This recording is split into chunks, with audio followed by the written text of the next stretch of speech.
Dishonorable Mention is brought to you by 813area.com. 813area.com is the place to go to see where to go and what to do in all of Hillsborough County. Whether it's the best events, the newest restaurants, or where to be in Tampa Bay, 813 Area is your resource for everything happening around town. For the latest on where to be in 813, check out 813area.com. Dishonorable Mention is now on social media. Follow us on Facebook, and we're at Dishonorable Pod on Twitter too. Next week, we'll start taking questions from Twitter because y'all have been an amazing part of this. Thank you.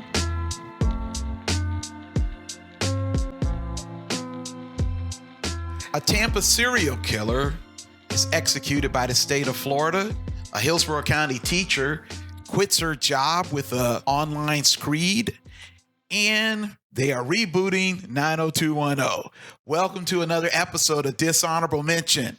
I'm Ernest Hooper, columnist for the Tampa Bay Times, and as always, I am joined by communications specialist Dr. Carla Mastracchio, community activist Becca Teeter, and state representative Chris Latvala. Say good morning, folks. Good morning, folks. Good morning. I've missed y'all. I miss y'all too. Before we get started, let's make sure we let everyone know a couple of things. One, there's nothing but love between us. I know that might be in question after the last episode, but we're still good. And secondly, we're looking to go out on the road and do some broadcast, some recordings from your establishment. So if you're interested, reach out and let us know. Now, Bobby Joe Long, Tampa serial killer, was executed by the state of Florida on May 23rd. It received a lot of media attention, and I was wondering where you guys stand in terms of the death penalty. Do you think it's a good thing? Do you understand the victims who say that this has brought them peace, or do you worry that the state could execute an innocent person? I mean, I worry about that. I mean, I think that my problem with the death penalty is you have to be right 100% of the time. Now, do I think this guy's guilty? Sure. Inject him. Cheer, cry, whatever, do whatever you want, do whatever you need to do. But I mean, I think you have to be right 100% of the time in terms of all policy. And do I think this guy is guilty? Yeah. Do I think he should have gotten the death penalty? Yeah, because we know for a fact, but there's so many cases out there. I mean, that you just don't know. And there's so much reasonable doubt, and there's so many failures and cracks in the justice system that you just don't know. And it's not right 100% of the time. I think that an article that I read recently about this guy hit it spot on, and I think it might have even come from the Tampa Bay Times, and it said, this is the reason why we have the death penalty is for this guy. Mm-hmm. Like, if anybody deserves a death penalty, it's Bobby Joe Long. Yeah, and I saw My Favorite Murder did a live show, which is it's a really good podcast. I don't listen to it as much as I used to, but My Favorite Murder did a live show at Tampa Theater. And I went and they did this case. So they did the Bobby Joe Long case. And the woman who escaped and became a Hillsborough County deputy was awesome. And you just to listen to her story, how she, got abducted by this guy. And the first thing she did when she was in the bathroom was to touch everything, even though she was blindfolded. And because she had suffered years of abuse, she was tied up on the bed. And when he was like, "I want you to be my girlfriend," she was like, "Okay, I'll be your girlfriend. What do you want me to do?" And she talked him into letting her go. So it was just a really incredible story of, somebody just using their wits and their prowess and just being able to escape. Right. The woman you're referring to is Lisa Nolan, who awesome. Was able to escape, and she's now a deputy with the Hillsborough County Sheriff's Office. And she went to the execution.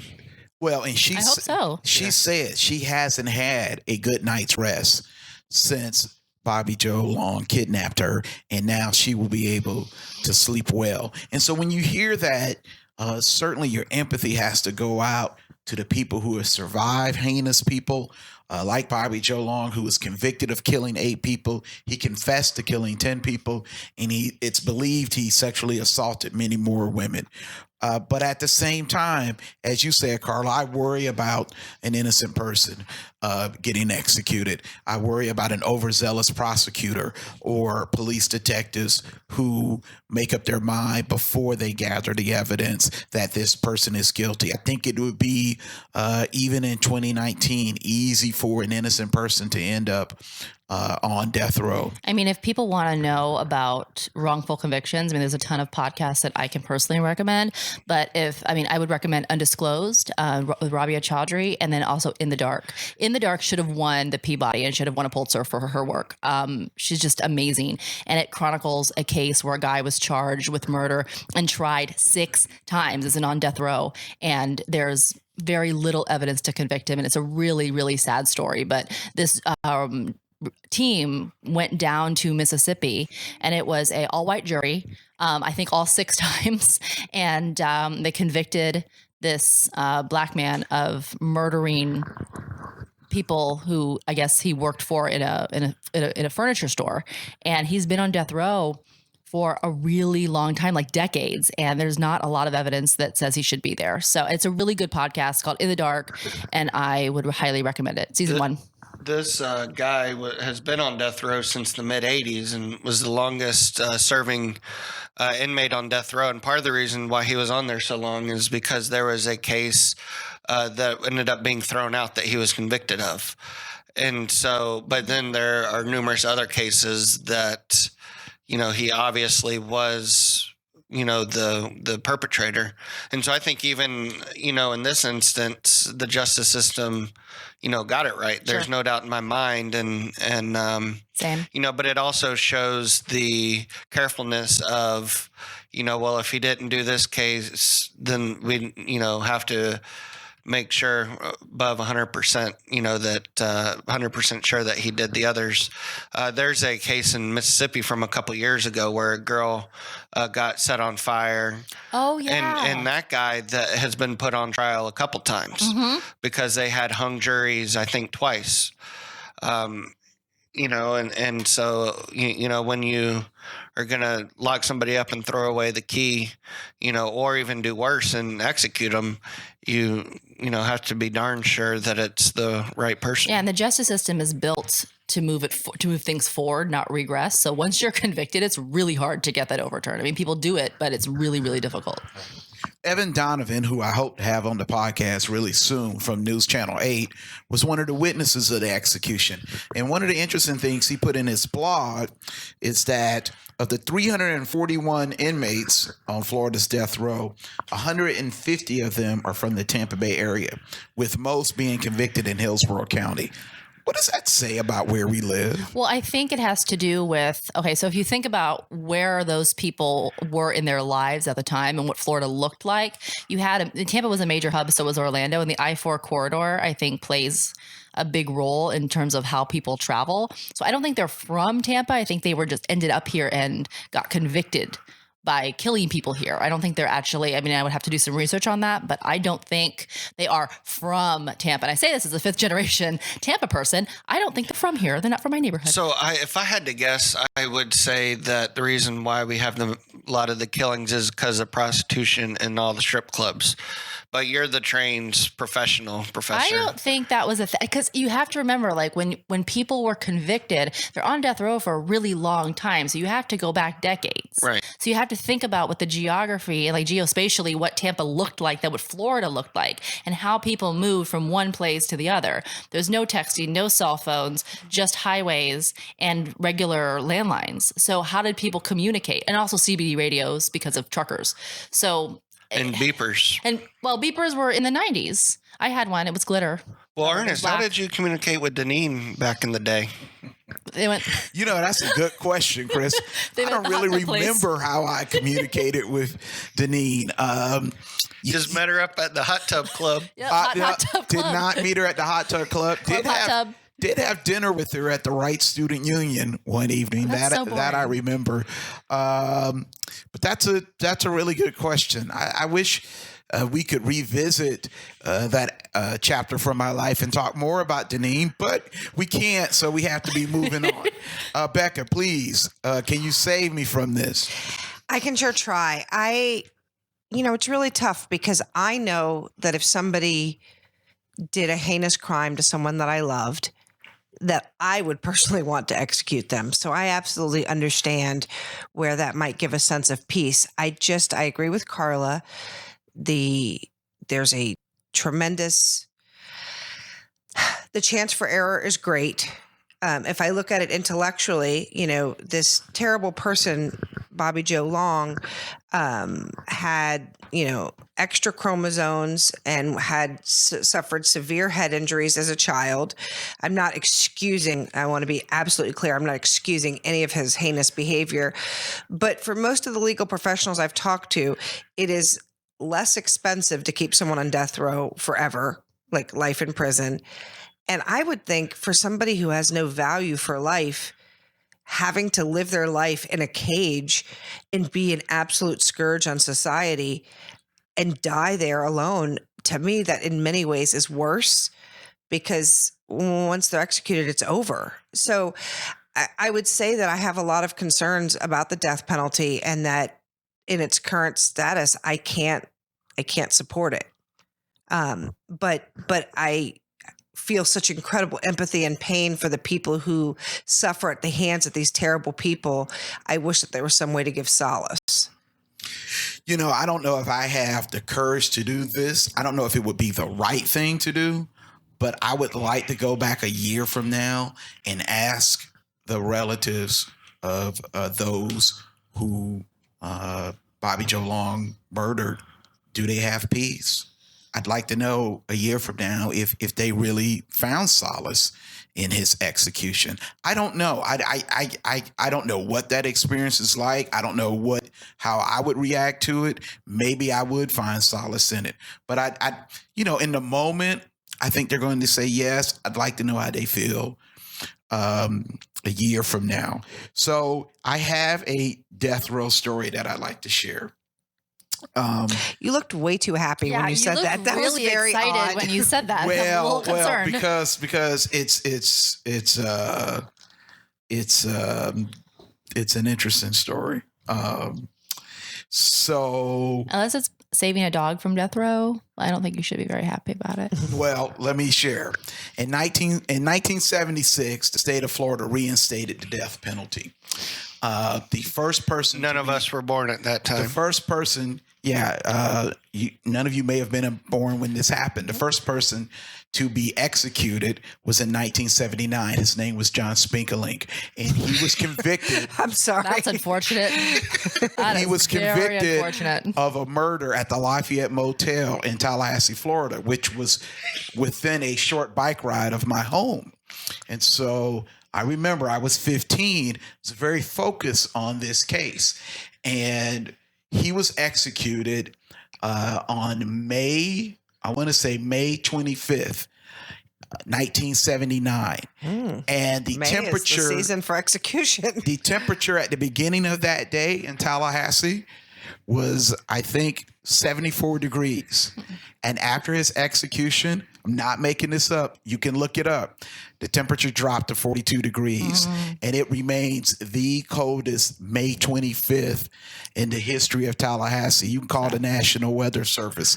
And maybe it was just a coincidence, but I remember me, my friends, my family, we all thought it was some kind of signal. Yeah, sign from God. I mean, it was really, May 25th, it was in the 40s, and it stayed that way for about 3 consecutive days. I mean, it was a very eerie weather phenomenon. And so whenever I think of the death penalty, I think of that day, and I think that, maybe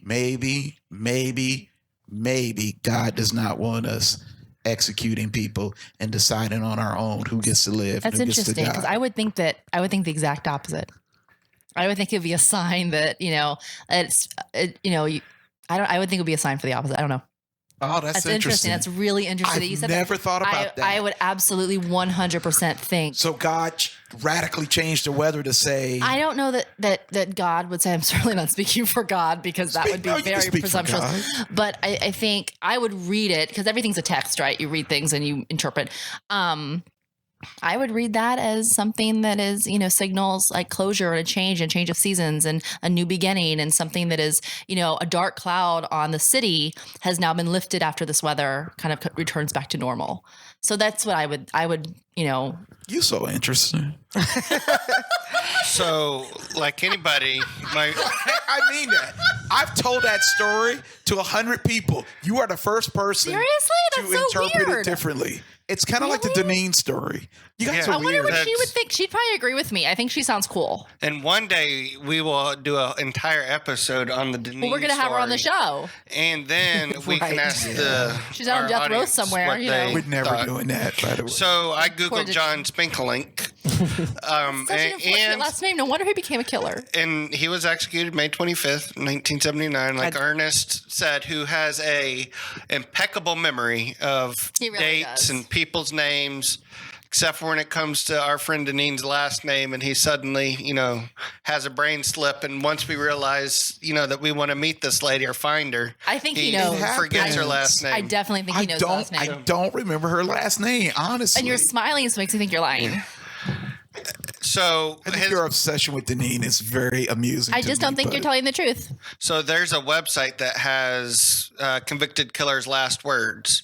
John Spinklink's last words are kind of appropriate for today. Well, what do you think it was? Should we go around the room saying what? Yeah. Did he say, What do you think old Spinklink's final words were? man, it's getting hot in here? Somebody turn on the AC outside? That's what he said? No. Oh. What do you think? Oh, I was like, that's weird. Is it too late to change my name? I have no idea what he said. Capital punishment. Them without the capital gets the punishment. I guess he was Oh, he's trying to be profound. professing his innocence. Yeah, he's trying to be. But profound. old Spinklink met old Sparky. And That's really interesting. Capital punishment. Those without the capital get the punishment. I mean, he's not wrong, but he's trying to be profound, and if he's really guilty, that's just annoying. Well, Bobby Joe Long's last words were nothing. He didn't have any. Yeah, he kind of smirked and just kind of. We talked about this before, kind of, facetiously. What would we want for our last meal? We learned yesterday, again from my friend Evan, that the meal is limited to what they can prepare at the prison. Oh, that's annoying. Yeah, so Chris, you're not going to be able to order something from the Salt Rock Grill. Yeah, so no Uber Eats. What did we say again? Because I think I changed and, mine. And the value of the meal cannot be greater than $40. What? Yeah. Well, why Well, and I bother? also saw from Evan's tweets or an article that I read yesterday that his last meal was at 9:30 in the morning. I would be a little perturbed if I had to do a last meal in the morning. I I would would want too. a dinner. I'd want a nice dinner, and I think he had chicken. I don't mean to be not gross, but it's mistaken. probably because they don't want to clean up a big mess. Is it electric chair? Or was it? It was lethal injection. I feel but there's probably some kind of medical Oh, yeah. requirement that necessitates hours. him not being able to eat, within close proximity of the It's kind injection. of like, don't eat for 30 minutes before you go swimming. I was gonna say that. Yeah, Don't eat, it's kind of like that. an hour before you Yeah. get executed Yeah, in Florida. yeah. Don't sweat after you get I'm a spray holding the tan. mic away so people can't hear me laughing. Yeah. I have a question for you guys, and I'm not sure how I feel about it. So I'm really interested in your input. There's a new school that's opening in Palm Harbor, Florida, and it used to be Palm Harbor Elementary. Oh, named after the girl. Right. And that's so it's named, and I believe I'm saying her name correctly, and please accept my sincerest apologies if I'm not, but it's Elisa Nelson, Elisa Nelson Elementary. And this is a young girl who was murdered in front of the school nearly 40 years ago. I'm conflicted on how I feel about a school being named after a murder victim. Do you guys think that's a good practice? Should school, is that the best way to honor someone? I don't know. Like, and I'm I also, don't see anything wrong with it. I think it depends on I think what the it's appropriate. circumstance, like the context is really important. And, I mean, she was abducted. Like the article talks about how she could see the bike rack when she was abducted. Oh, that's so sad. Yeah. I mean, how do we explain that to the children that go there? I don't think they do. I think he was executed recently too. Yes. Like within the past few years. I guess what I'm saying, like, I don't think that they explain that to the children that go there. I think you might explain that to your children, but I don't think that's part of the. You wouldn't ask why your school is When named. you're like 6 or 8, probably not. I'm going to go with no. I think I would.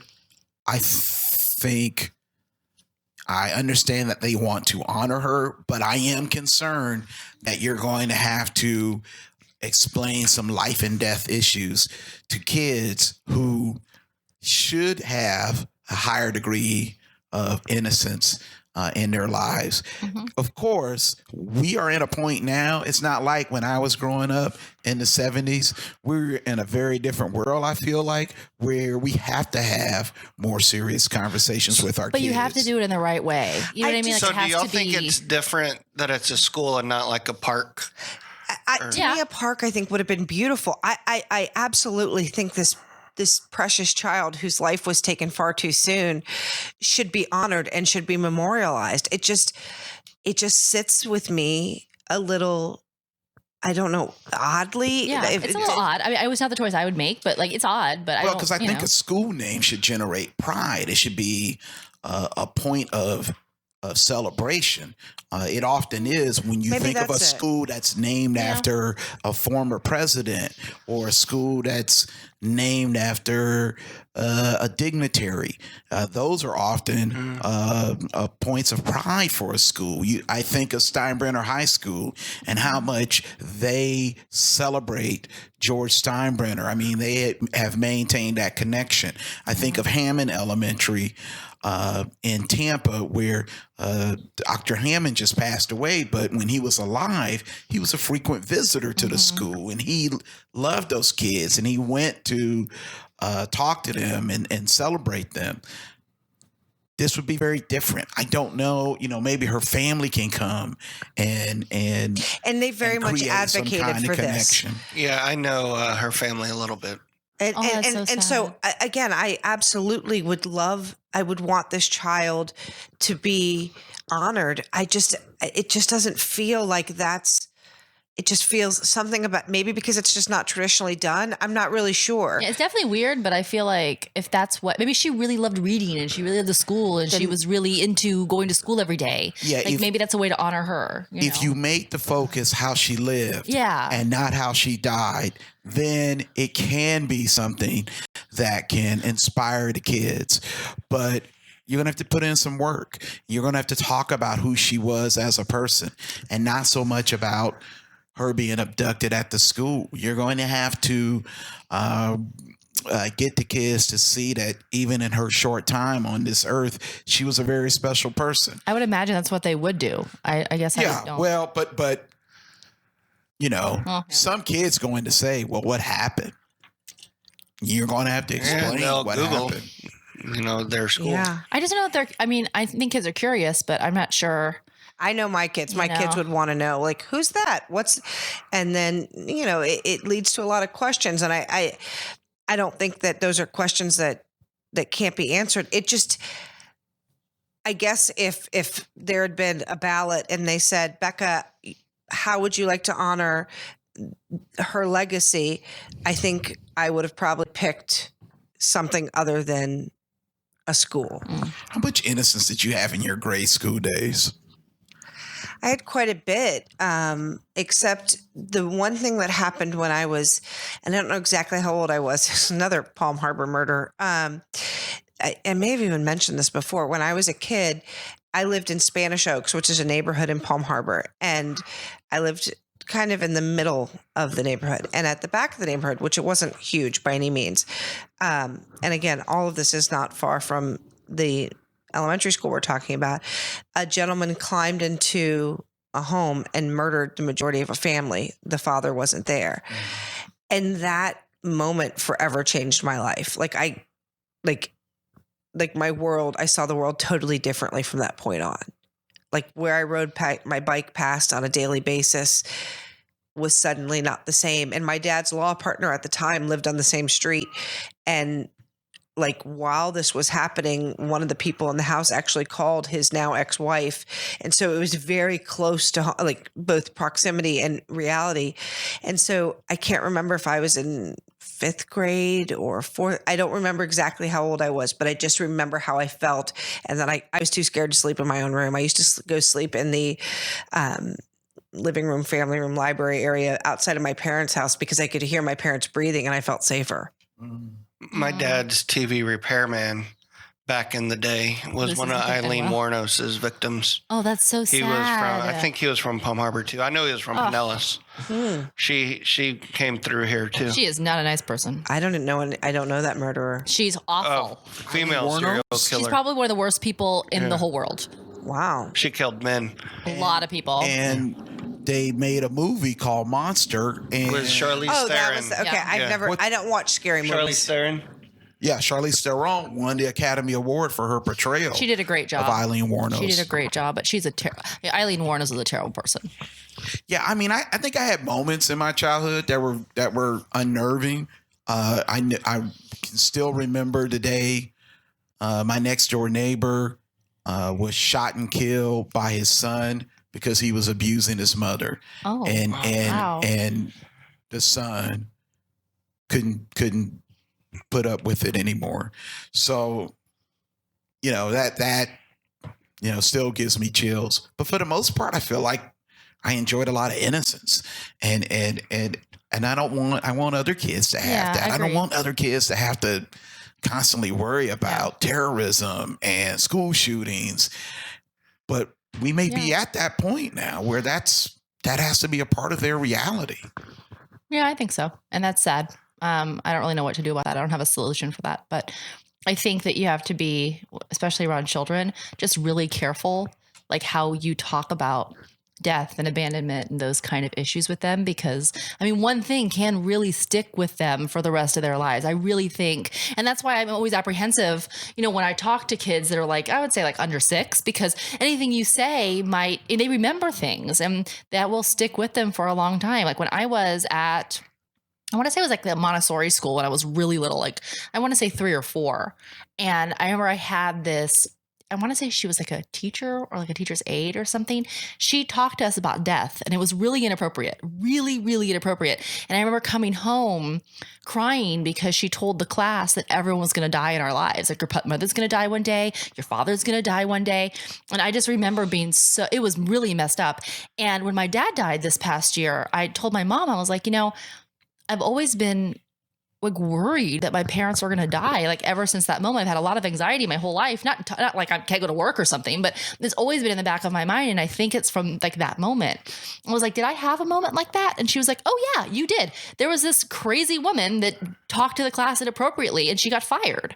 And she was like, I can't believe you remembered that. And I was about 3 years old. Oh, wow. So it's like, I don't know, I've always had anxiety about, I guess I've always been mentally preparing myself for my parents dying ever since then. And it's like a really weird thing because when my dad did die, it's not like I wasn't sad, but I was like, okay, like it wasn't a shock to me because I think I'm mentally preparing for it like my whole life. And I think it started at that moment with this crazy woman. And I just remember crying and just being so scared that my grandma was going to die. My mother was going to die. And I think, I don't know what her deal was. I don't know the context in which she was talking to us, but it was pretty messed up, man. Yeah. Who we choose to teach our kids, who chooses to teach our kids, continues to be a focal point in our society. And this week we had a Hillsborough County teacher who decided to quit her job, and she posted online what I would best describe as a screed, castigating the school district, the system, the legislature, sorry, Chris, and really everyone who is involved in K through 12 education for not doing enough to put teachers in a situation in which they can succeed. How many of you saw Brianna Goolsby's letter? What did you think of of what she said?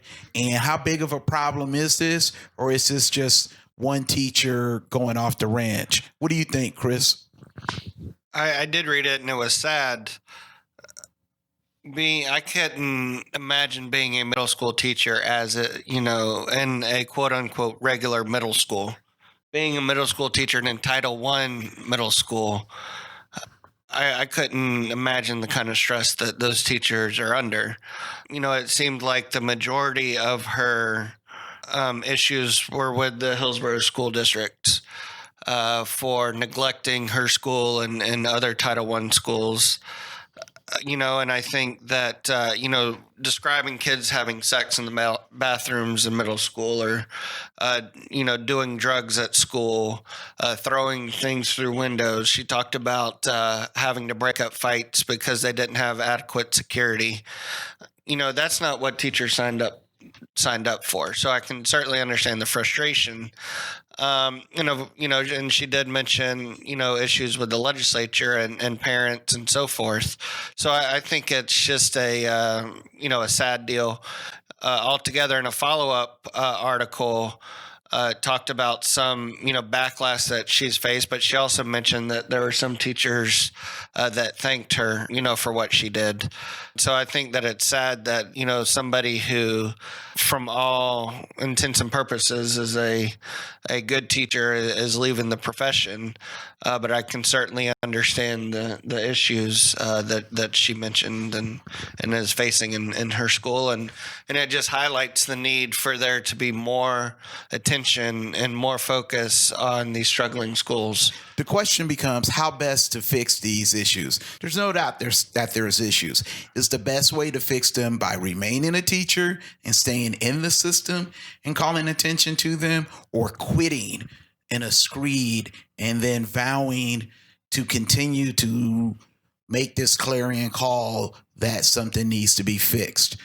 I'm not sure what the best approach is. Maybe we need a little bit of both, but I worry that once you leave the system, you lose a bit of your platform and you lose a bit of your voice. The district really has no reason to worry anymore about what you think because you're no longer an employee in the district. Becca, what do you think? Is the best way to fix a problematic situation from within or from the outside? Well, I think it's definitely you have more influence and capacity from within. But I don't think you're a hero if you stay in a burning building just to say you're in a burning building. And so I think, obviously we need to advocate. Obviously we need to look for real solutions and stop putting Band-Aids on this, on these things. I mean, these kids, there's not bad kids. These are kids that are just trying to survive. Any kid that's having sex in middle school, which is not as uncommon as people would like to believe, any kid that has access to drugs and is doing drugs at school, we have a bigger social issue. And while schools are a place where all kids are supposed to gather, since, education is supposed to be a necessity and a requirement, I don't know that all schools can fix them. If we had an easy answer, I think we would fix it, but we don't have the tools and resources. I mean, if we wanted to follow a model that we know works in areas that are in desperate need of support and have extreme poverty, do we look at a longer school day? Do we pay those teachers more? Do we create, make sure that we feed those kids 3 meals a day so they get basic needs met? Do I think that would make a difference? I do. Are we going to spend the money to send those kids to school from 8 to 5? No, our current legislature is not. I don't know that it's their responsibility to, but do I think those things would make a difference? Yes. Do I think a single teacher can absolutely change the life of a child and their trajectory? I do. But I also think it's unfair for us to continue pointing at the teachers to save the drowning children when our lifeguards have clocked out. Now, I think you make some very good points, and there's probably a list of 10 things that could be done to help with what the Hillsborough district likes to call achievement schools. I wonder if they need more social and emotional learning. These kids, a lot of them are coming from traumatic situations. And there's a lot of people who feel like, oh, social and emotional learning, all learners, that's just a bunch of gobbledygook. But the people I talk to say it's effective. Getting these kids to talk Research about how supports they that. feel. Yes. I think we as a community need to try to make up for the deficit, for the parental deficits, what I would call it. We need to try to volunteer at these schools to try and show these kids that there's someone out there who cares for them. A lot of them are in homes where they're just not getting the kind of educational nurturing that they deserve, either because of apathy or because their parent is trying to maintain 2 or 3 jobs and has a lot of other things that they're dealing with. I appreciate Brianna Goolsby sounding the alarm, but 2 things we need to help with this situation. One, we need more talk about solutions and less emotional talk about what's wrong and I didn't get the support that I need. I completely agree with that. 100%. Like, how many times have we all been in positions that, we don't like our jobs, or we don't, feel like we're having the support that we need? I mean, like, I wish sometimes, and not in my current job, but I wish I could have written like a big letter being like, well, I'm leaving because, all of these things, and you're losing a really good person. But at the end of the day, it's a structure and it's a system, and you're very replaceable. So, and I know that one teacher can make a difference, but there's a lot of teachers out there. So I feel like, I don't know, I just feel like we should focus on solutions and try to make people like that stay instead of focusing on the reasons. That I agree. I would really love. love to do some research and work with very diverse school districts and take these types of schools with great needs and test some of these things that we just talked about. Yeah, Longer totally. school hours, I think investment. every school district has schools like this. I think For sure. Yeah, For absolutely. sure. Yeah. and it crosses racial boundaries. For sure. One of the common themes is poverty, which we've talked about a bunch of times. And I think one of the things that you will start seeing more of is the community school concept, which the first community school is in Orlando at Evans High School. That and it's in the rougher part of Orlando, but now there are others around the state where they bring in wraparound services. So things that are at private schools and some charter schools are now in quote unquote traditional public schools, because people realize we have to treat this neighborhood completely different Absolutely. than we treat the neighborhood across town, because their life experiences are so much different. And we increased, not to pat ourselves on the back, but we did increase funding for community schools in this year's budget. Sorry, go ahead. No, I was done. No, Chris always says not to pat myself on the back. And then He he pats himself on the does. We back. had bingo. Be like, how many times is Becca going to bring up the Yeah, school system? How many times is yeah. Chris going to say pat ourselves on the back? How many times are we going to mention Dishonorable mention bingo. Hey, Deneen would be the center Deneen- spot. I was going to say Yeah. Deneen will be the center spot. And how many times Carla brings up other podcasts, Right. to try to get people to listen to other stuff. Well, it's like a national podcast, so I feel it have like millions and millions and millions of followers, like in the dark. So I really don't like. So what Amber Hunt's other? great. Shout out to Amber But Hunt. She's great. But I really think that's that's something that you and I have actually never talked about as many times as we've talked about different school things. And I think that's something we probably agree is a smart solution based issue. I'm getting ready to, and we don't need to talk about it now, but I'm working with Pinellas County Schools, and they've been really terrific I have some proposals that I think will radically reduce violence on campuses, not just the risk of a shooting, which I know we all fear, but fighting and things like that. And they've really worked with me to do that. And my goal is to be able to prove that it's effective and then roll that out. And it fundamentally, it's incredibly low cost. So I think we need to apply solutions that are evidence-based. I think community schools, as I now know they're called, I think that's something that we should be looking at, and that we should also put pressure on our local school districts to implement. Yeah. Because yes, these things are more expensive, but it's a lot more expensive in the long haul to just turn our heads and keep cycling through Absolutely. teachers. Yeah, I'm with you. We need to put pressure on the district not to vilify a teacher who Absolutely, decides to speak out. And I'm gonna just be honest. Absolutely. There were some people in the district who tried to undermine I'm sure. what this teacher was saying.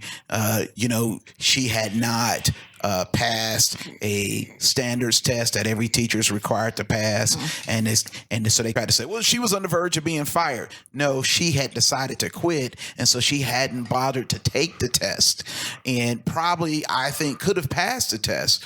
So that's there was not the issue. some misleading information about her. If you're a fan of Dishonorable Mention, make sure to also check out Ralph the Lawyer podcast here on the 813 Area Podcast Network. Starring a second-generation Tampa attorney, Ralph Guido makes the law easy and accessible for people, as well as anything but boring. With a menagerie of guests and his staff, Ralph and friends talk about everything from employment issues for women to whether or not you should cooperate with the police during a DUI check. It starts about the law, but it's way more fun and interesting than a statute book. Subscribe in iTunes, Stitcher, or wherever else you get your podcasts. So, changing subjects, I need to get your advice on something because I may have said something wrong, and I want you to know if I want to know what you guys think if I said the wrong thing. So, I made an appearance on the daytime show on Friday, and I go on with other media members and we talk about hot topics, things that are happening in the news. And there was this particular story about a woman who was working for an app called WAG. You use WAG to hire someone to come into your home, get your dogs, and then walk your dogs. Yeah, I know people that use it. It's a good. And so Sounds very South Tampa-ish. this family hired this woman. They told her that there were security cameras in the home. I guess she forgot that there were security cameras in the home. She brought her boyfriend in. Oh, no. And proceeded to do unscrupulous things on the couch and in several different bedrooms. Ew. So Cindy Edwards, the host of I love Cindy. Daytime, We love you, Cindy. said, well, Ernest, who would you call if this happened in your home? Would you call the police? Would you call local TV? Would you call the owners of the app? And I said, I would call the fellas and say, get a 6-pack and come on over. I got something to show you. Did I say the wrong thing? Yes, but it's fabulous. I don't Am I in trouble? But if they did that No, in that your is horrible. home, Yeah, but yeah, I if would they did that in your home, it's not like you did anything wrong by bringing the fellas over. Unless I just said something wrong based on Becca's look at me. Yes, that's Becca wrong. has a All look of this is that- wrong. I'm still laughing, but all of this is wrong. Did I say the wrong thing, Becca? I think you said the honest thing, which is not always the right thing. Yeah, that's all right. I find it a little disturbing. I mean, I was being a little flippant, but I mean, I wouldn't call the police. I mean, I wouldn't call the police either. Like, No. I'd definitely call a maid. I would definitely, the dry cleaner, Yeah, definitely. I a would dry cleaner, a maid. definitely, the upholstery cleaner. yeah, I would definitely not give a great review on the app. I would, I would, Disinfectant, lots of disinfectant, Febreze. I think I would be really angry, because, and now I'm really happy that I'm actually using, I'll have returned home by the time this drops, so please don't rob my house. But I actually hired my friend's daughter to take care of our dog this weekend, and fortunately, I feel confident in who I've bringing into my home. But yeah, I don't, I think you told the truth. I think a lot of people would be like, I mean, what do you do with that? Like, you don't want to necessarily take this person to the big house on it. This is not, I would probably take a picture of their WAG ad page and be like, bonus service office offered, and post that on Facebook. So I can't say I'm any better, but I don't know that I would share. I think I would be both traumatized and deeply amused. Would and you I would show? be wanna, like, Would bust you down show the it to your alcohol. friends? Cleaner. No. Not like alcohol. No. But would it be wrong to show it to your friends? Because it was at your house. I don't know if it'll be, so I think it is wrong to show it to my friends. Would I still show it to my friends?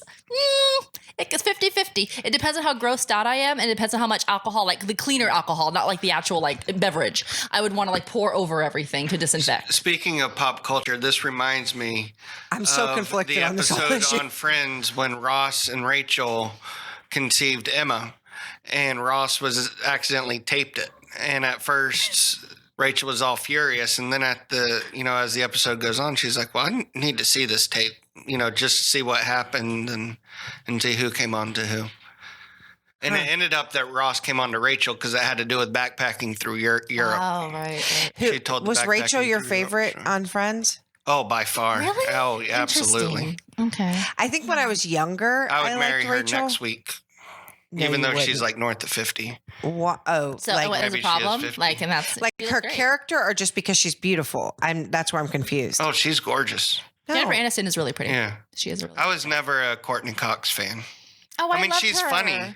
Like, they were funny, but I like She didn't do it for I you. loved her since Dancing in See, the Dark. when I was So young, after Danielle Fishel, I moved on to Jennifer Aniston. so you like light brown hair. Very nice. That's clearly a trend. I when I watched the show when I was a kid, I loved Ross. When I watch it now, Ross gets on my ever loving nerves, and I'm really I find Chandler so much more interesting. Like, I like his self-depreciating humor, but I I thought could watch that show for hours. Yeah. And Yeah. I would know every episode. I mean, but it's the whitest show in the And it world, real- but yeah. yeah, but that's been No, written they about had a million Aisha times. Taylor on there, or Aisha Tyler. Oh, or, the token Or black is person. that- Thank you for finding No, the no, one. I'm in saying Texas. as like No, the but she core, was a as like the core central six, part. as the core six though. And Joey Tribbiani. Actually, I can talk about this for a very long time. I can talk about Friends and whiteness for a long time. 'Cause I teach that unit in my class. So when we do TV criticism, Can I we audit talk- your class? If you want to, you can. So there's a article. I can post it. I can post the link to it. You have to buy it because someone wrote it and they, a journal owns it. But I want to say it's called like "May the Circle of Whiteness Never Be Unbroken: something Friends."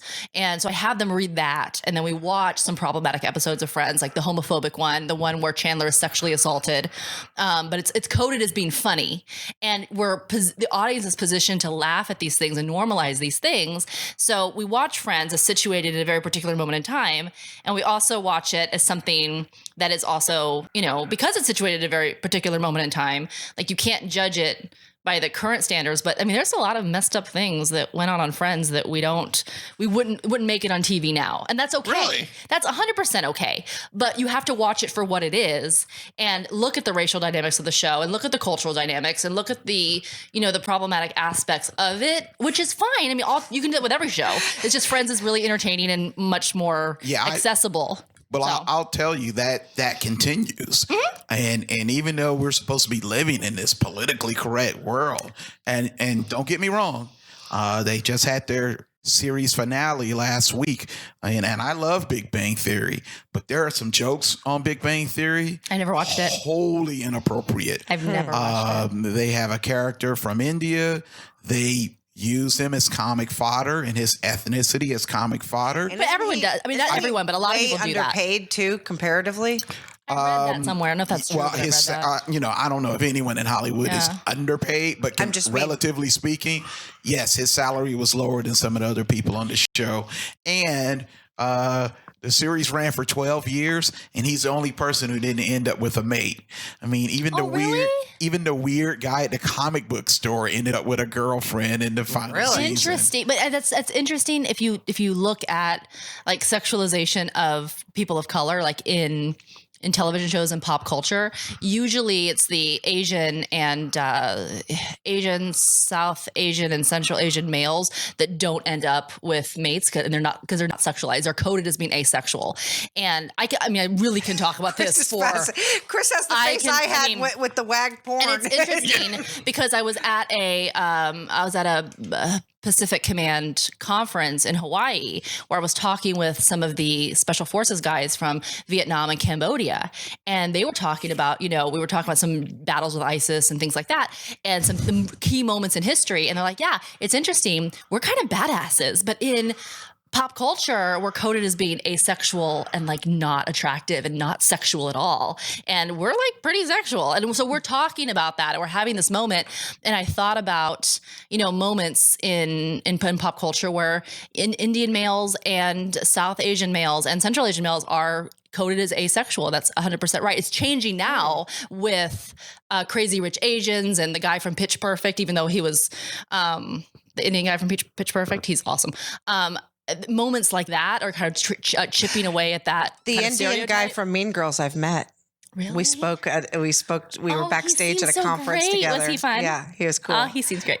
Yeah. So anyway, I could talk about this all day, but yeah. So I think that's really Got it. interesting. And but you know what I think of whenever I think of my Cultural favorite Friends studies. episode is it's kind of weird because they're sitting at the coffee shop and Ross is like staring at his sister's legs and he's like, "You look so tan," and then he goes and gets the spray tan and he's like, yeah, "I did 2 4s. I got 2 4s," and he got it. It's all like half and half. they call me Ross at the office when I get a spray tan. Spray tan Thursday. They're like, "Hey Ross, what's up?" I'm excited about Kenan Thompson's new show. Kenan Thompson has a new show. Oh my gosh! Breaking news. Tell us more. I think. He's like, he has a new now show. that I said it, I should probably know what it was going to be about.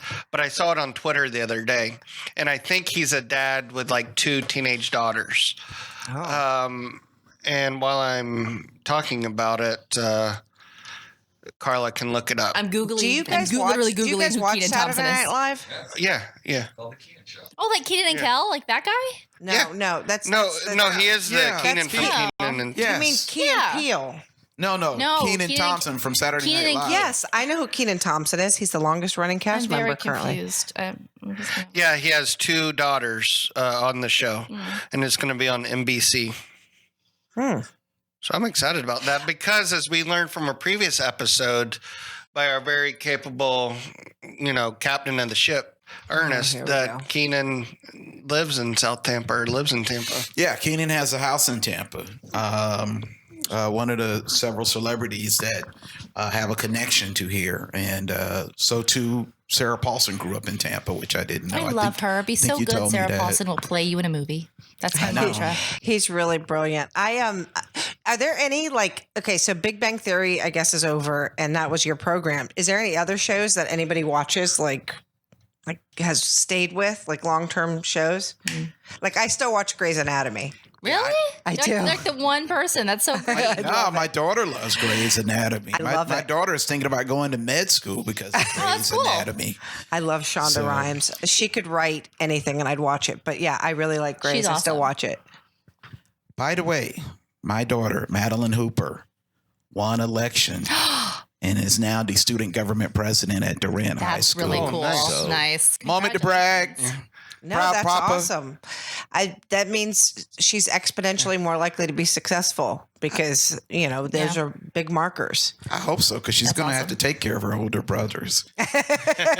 I've been telling her since she was 4 that, one You brother's should- going to build his house out of straw, the other brother's going to build his house out of sticks, and they're going to need you to build your house out of bricks for when the big bad wolf comes along. Does she like government? Like She's more interested in psychology and marketing. Oh, that's cool. No, So- shocked to me. because I am Becca's, mentor. I could mentor her as well and sponsor her to be a page in Tallahassee. We were talking about TV, and we promised at the beginning of the podcast to talk about the reboot of 90210. Wait, hold on, wait for it. I have this. Do we have that? So what's the Hold on, premise wait. of the show So going to be? they're playing themselves. They're not playing their characters, but No, it's they're playing their characters. no, sure, no. yeah. Read about it. They're basically playing caricatures of who they've become as adults. Wait, what? So it's not really It's not 90210. really 90210. It's like a reality It's show. washed up actors that are trying to make a buck. Hey, Jimmy Garth it's did Tori okay. Spelling's idea. Now, Luke Perry was on 90210, correct? Yeah, They're so going to sad. honor him in I some was way. going to They ask, haven't how will figured they it out. handle that Yeah, now that he's passed away? that's so sad. I don't think they've really figured it out. Yeah. They want to find a way, as it says in the articles that I've read, probably more than one, which is not the best use of my time and reflection, but that they want to find a way to really honor him, but they have not yet conceptualized that yet. But so they're playing themselves? Or So they're it's not I'm even very going to be confused. on for a full season. I'm very confused on what the show's going to be. I thought like it was going to be Brenda and Kelly and Brandon, not like Shannon Doherty and Tori Spelling. That's stupid. I'm not. Tori Spelling, who is an alumni of Saved by the Bell. She is. I didn't know that. Violet I did not know Bickerstaff. Violet that. and Bickerstaff, yeah. Oh my gosh, you guys just that. I'll A lot of take people know Saved that. by the That's Bell not- for 300, Yeah, that's a common Alex. thing. That's not weird. Were any of them on Yeah. Showgirls? I don't. No, but wasn't Kyle MacLachlan? Wasn't he on? It was in Showgirls, and then he didn't. He do. I just wanted to get Real- Carla to didn't start he talking do- about Showgirls again. Hey, I want to bring that guy here that does the director's cut commentary. Schmader. I tweeted him, and he didn't respond. I thought he was going to respond, Schmader. but Schmader no. done No, distance. seriously. That director's commentary, because it's like Mystery Science Theater. I mean, I have never laughed so hard in my entire life. It is so funny, and I'll give you, if I find it, if I ever find it again, I will give you the copy, and you watch the director's commentary, and you That just you listen stole to that. from an ex-boyfriend? I didn't steal it. I left it there because I have like morals and values and ethics, and I left it there. So I left it there because I'm a nice person. And I've been trying to find that DVD ever since. I All have, right, well, I have we gotta start wrapping up because I might be getting a ticket, and I don't want them putting a boot on my car. So I don't. I may have I may have read some bad Oh, media. Becca was wrong again for the third episode in a row. Okay, so it's not. But it's it- going to be. but it's Brenda but and- it's supposed to be some sort of like. But their personality, like things that have happened in their real life, are supposed to be infused. I'm not totally sure, but I do know That sounds weird. They're saying that since the release of the trailer, it's received more than 18 million views and has had like a freak show amount of shares. And the data from Listen First says that it is the most viewed trailer among all new series for the 1920 season. It was a brilliant trailer. I mean, the trailer was really smart. But there's already Shannon Doherty drama. Why? What happened? People Poor say thing. she's a control freak, and So? Jenny and Tori are ganging up on her. They say, or maybe she's a villain. Didn't Tori had have some cancer. issues Poor too? thing. Issues like what? She was on one of those reality shows. I think thought she had she issues with her mom. reality TV show. Or She like has like maybe a divorce 462 or kids. something. No, she's Gabrielle still- gonna be on the show? Yeah, She is. I always liked her. I liked her. I'm too. surprised she's still alive. Isn't she like 65? Not that you died No, at she's not like 65. I was 65. never a She 90210 was fan. just a little bit old. Luke What and room Gabby am I were both seeing? older than everybody. They were a lot older. Luke and Gabby were both like 30 something. Gabrielle She's- Carteris was I didn't like know 30 that. something. Yeah, we should look up how old she is. What's our Florida man story? I'm excited about that. That always makes me feel better no, about because myself. this will get Becca all wound up. No. And she's going to go on a political tangent. She can't. The So- writer expired on Yeah, we're It's running out of from time. that app. It's from May 24th, 2018, so 1 year ago today, in St. Augustine, Florida. Headline: Armed Florida man yells, "Get out of my country," to two McDonald's customers. And the customers had a Arabic sounding name. Ooh, that's so not it was That's wrong. a couple Arabs. You know, one of the big Don't give me that look, Becca. I did not do this. I read the article or read the headline. But you know what and you did not do? Anything about gun reform in this state. I have an F rating from the NRA. Yeah, probably can't not get much below a longer. F. Yes, you can actually. Yeah, you can't trust me. I've given them. Once They again, haven't- Chris there's a- is patting himself on the back. Bingo. I have an F rating. Is incomplete worse than an F? Or better? Yes. Well, it depends. It depends They on have where an you are. F like with an asterisk, Yeah. which you don't have. So Mine that just is- has a middle finger on it. Gabrielle is 58 years old. Okay. Yeah, She who's was 8 years Gabrielle? older than Luke. And Luke was one of the older ones. She's 3 years older than I am. That's a remarkable. So yeah, no, that is a very typical Florida man story. The rise of racism is really, and access to weapons and rage, it brings me down. I mean, it is definitely a sticking point for me. But I don't know why you said I would think that was a Trump story. I don't think he said that. I think you're projecting, but that's cool. I think he said you would go on a rant. Yeah, and she did. I was right. Once again, without patting myself on the back, I was right. Oh my gosh. All right, let's So, go around final and give thoughts. shout outs while I go and check on my car. Chris, wrapping up here. My reverse shout out is to the Tampa Bay Bucks because I'm a little perturbed that they cut Gerald McCoy, who not only is a good football player, but a good man in the community, and his replaced signed arguably one of the dirtiest players in the NFL, who's been fined 7 or 8 times for unsportsmanlike conduct and whatnot, and that's Ndamukong Suh. My positive shout outs, because I sometimes complain about some of the inaccuracies in Tampa Bay Times.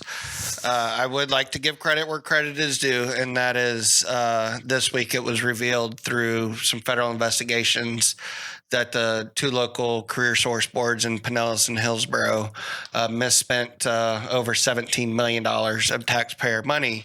And in return, those taxpayers in those counties may be on the hook to repay that money, because basically both of those local boards were asleep at the wheel and let the chair, the president of both of those career source boards kind of do whatever he wanted. And the only reason why that was uncovered was through the reporting of Mark Puente and others at the Times.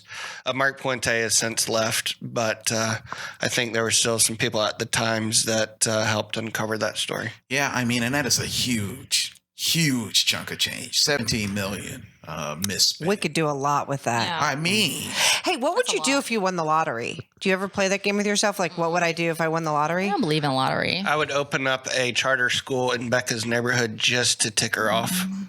I always say I'll save the Times, and it drives my wife absolutely insane. Oh, that's a good thing. She's like, you will not use your money to save the Tampa Bay Times. But I always say I would. That's good. I would buy us cable time so we could have our own show. By That's the way, nice. speaking of the Times, I want to give a shout out to our new food critic, and I hope I'm saying her name correctly. Helen Friend will come to us from New Orleans, where she has worked for an alternative weekly that's owned by the New Orleans Advocate. And not only is she culinary trained at Le Cordon Bleu in Paris, Oh, cool. but she's also written a lot about the underserved Central American neighborhood in New Orleans. And so she's looking beyond restaurants and talking about the different flavors that different cultures can bring. So I'm really excited to see her come in. This is such a popular place for cool restaurants, and I trust that we're going to really enjoy what she has to say. Speaking of restaurants, Carla, did you have a restaurant that might be coming to Tampa that you wanted to tell us about? Oh yeah, what was it called? I read it in. Is it Jollibee? I don't know. Hold on Am a I minute. Now I saying that can't find the correctly? page. Yeah, I don't know. I can't find the page. But Chicken Salad Chick just opened a couple of days ago. I That's a wasn't good here for place. it, but yeah, I don't remember what I found. It was on Jollibee's that. supposed to be a Filipino chicken restaurant. And Mm-hmm. when it opened in New Orleans, people waited outside the night before in the rain in bee costumes That's cool. just to get some of their food. And they feature some kind of incredible fried chicken and sugary spaghetti and some kind There's of peach no- mango dessert. There's nothing I would wait outside overnight in the rain for. I agree. I mean, Yeah, same. I don't understand people who wait in like hour and a half lines for a 3-minute ride at a theme park. I've done that. I've done that once and for a I friend. won't I'll do never it. do it again, and it was a huffle. I don't We love. didn't talk about your new local government service. Oh, Getting, right. getting Chris, first Chris, look at politics. Chris, sometimes it's not my first look at politics, but Chris had to play my therapist earlier this week because of a position that I'm serving on in the city of Clearwater. And it was like I was on this bureaucratic merry-go-round of, I can't say anything kind, so I won't say anything at all. But it was like, I was like, Christopher, I'm not a drinker, as anyone who knows me knows, but I was almost wishing that my water bottle was filled with vodka just to survive it. It was awful. I now understand why politicians drink so much. What can you say what board this is you're serving on? Yes, I'm on the Clearwater, City of Clearwater Charter Review Commission. Ooh, That's kind of a big deal. that's a huge deal. It's a real privilege. I just feel that people are very slow in wanting to make any decisions Welcome to government. and just want to say the same thing over and over again. Yep, sounds about right. And I don't feel that our time is being used as wisely as it could be. That's about right, Chris? Yep, absolutely. Sounds like you're getting ready for the Florida legislature. It was just again like, and I think that the leadership and staff of the city of Clearwater is remarkable. Like the city attorney and the city clerk, I hold in high regard. But it was just, there's just some things that I was just very surprised by, and I felt that we should have been able to kind of move the needle a little bit on, and was disappointed to see that needle not move. And through this process, I think she's realizing that in some areas she's becoming more Republican minded. Oh, No, that's not happening. I'll speak for Becca. I know that's not happening. well, If that's happening, we need to get you off of the Charter Review Commission. there's definitely some things that Chris and I, when we looked at how something might be structured, we found a lot of agreement, which I'll happily share with y'all. I off wouldn't air. characterize that as a Republican. It's just a better decision. Sometimes Intervention. Republicans have the better decisions. Sometimes Democrats have the better decisions. I don't know that We're going that's... to do a Trump-like intervention. No, we're What's doing that look like? Well, did you see That Nancy looks- that's- Pelosi yesterday said Trump needs a family intervention. I actually don't disagree with her there because I feel like she's getting so under his skin. she's so and great doing though. It on purpose. Her rebrand is on point, man. And I know the moment it started, and I just think she has run with it, and I hope she kind of continues that momentum. It could go the other way, but I hope she continues the momentum because I love seeing like a 70-year-old woman just be a complete badass and rebrand herself at her gives me age hope. and stage in life. That's amazing. That's amazing. So Well, she did go from very unlikable to. And I know the moment she did it. The When moment do you think? it's when she came out of the White House with that red coat and she put her sunglasses on, and the meme started with like the Drops Mike memes with like the White House blowing up in the background, and when she had that red Donna Karen coat. That is the moment. I mean, I still don't like her, but it she just put on the seems sunglasses. overall seems more likable. it was than she after was the before. meeting. It was after that meeting with him where she basically was like, "You need to grow a pair and grow up, and we're done here." Drops Mike. And after that, it was like a complete Pelosi rebrand. I'm It going was to really buy cool. a red Donna Karen coat. I'm inspired. It was sold out. It was sold out after they identified where it came from. well, that's like AOC's lipstick. You Oh, couldn't get a Yeah, hold it's of like that. a lot of. I mean, Kylie's Talking face about kit dumb was members sold of out in 6 Congress. minutes. I mean, like, Are you freaking kidding me? AOC is dumb as a box of rocks. I don't think she's dumb. I don't think she's dumb. I think she's done a lot of good things, but I think also some of the stuff she says, I'm like, really, girl? Like, really? Yeah, I right. mean, some of the stuff she says makes absolutely All no right. sense.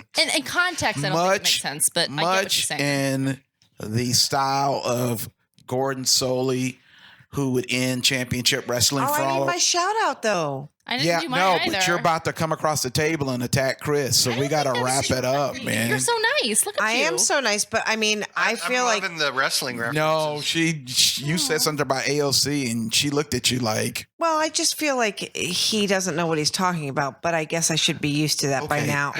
what's your shout out, Becca? So I'm really excited. Here's the shocking part. This has nothing to do with my children, but my company, you know, we're doing this large project with the state of Ohio, and we produced multimedia pieces. And little did we know, the production company that we hired submitted our work for a Telly Award, Oh, that's cool. and we won. That's a big deal. Yeah, we won a Becca, Telly. that is a big deal. It's their 40th anniversary, and we beat out like some of these people from ESPN and all these other places that submitted. So it's in the social action. So Congratulations. we are now Telly Award winners, which I was like, wow. So I called my client and said, you now have award-winning curriculum before it's even been released. So that's my shout out. So yay to one student. Speaking you of pat picked out- yourself on the back, Have you picked out a spot in the house where you're going to put your Telly Award? I have not. I just was very excited that our work resonated, and we're a small nonprofit, and to be able to compete against such high level folks, it's really awesome. I think that's awesome too. You should be very proud. That's really All right. That's going to wrap it up for another episode of Dishonorable Mention. Catch us wherever you listen to your podcast. And remember, we're looking to record some podcasts live in your establishment. If you have a restaurant and you would like to host us, please Heavy reach out, emphasis on the especially and let us restaurants. know. Especially if you have good food.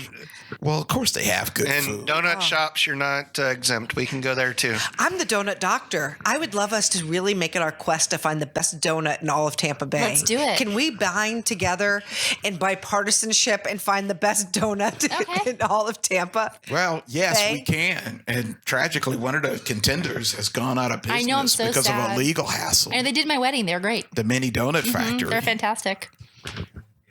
Anyway. All right. So. That'll wrap it up. Thanks so much. We'll see you guys again. And remember, I love you. I love you. Bye.